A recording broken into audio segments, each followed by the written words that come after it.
SME Risk Analysis, Module 3, Industry Competition and the Threat of New Entrants. When we're examining an industry, we have to understand what creates competition within the industry today. Because competition will affect the future of a business.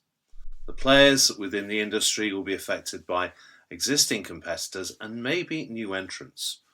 So the first question is, what creates competition? And second, what stops competition? It may be many areas, such as government policy. It might just be location, that the business has a location that cannot be copied. There are lots of reasons why competition doesn't take place. Equally, we must understand what attracts new entrants into an industry. Because the effect of new entrants is a multiple, usually, of what happens from existing competitors. And equally, what stops new entrants coming in? It could be government policy stops new entrants coming in. It could be planning regulations stop new entrants coming in. It could be lack of capital, lots of different things. Competition exists when there are many or similar businesses.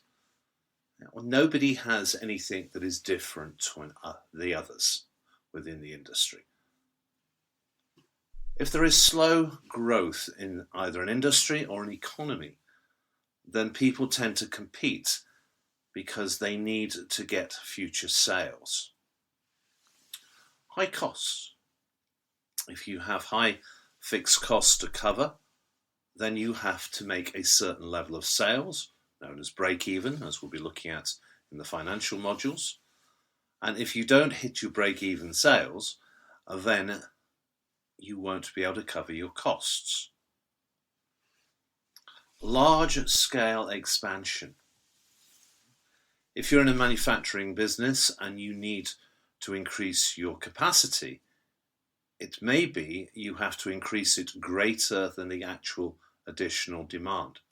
So you may have demand for 100, but in order to produce 100, you have to multiply your existing factory, which produces 70, to produce another 70. Hence, the expansion means you've got to compete to sell the additional stock. Bulk purchasing. On a lot of occasions, there is a minimum purchase order, particularly from SMEs importing goods. So therefore, they might have to buy more than their expected demand. There may be a benefit in cost, but there is a risk that they will have to reduce prices, especially if we get expiry dates coming into play. Exit barriers.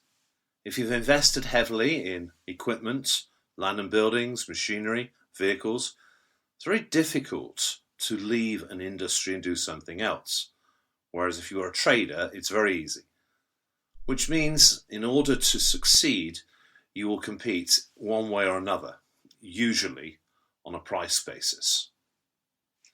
So competition, very important to understand how the business that we are analysing competes. The first reaction of most people is that price is the only way to compete.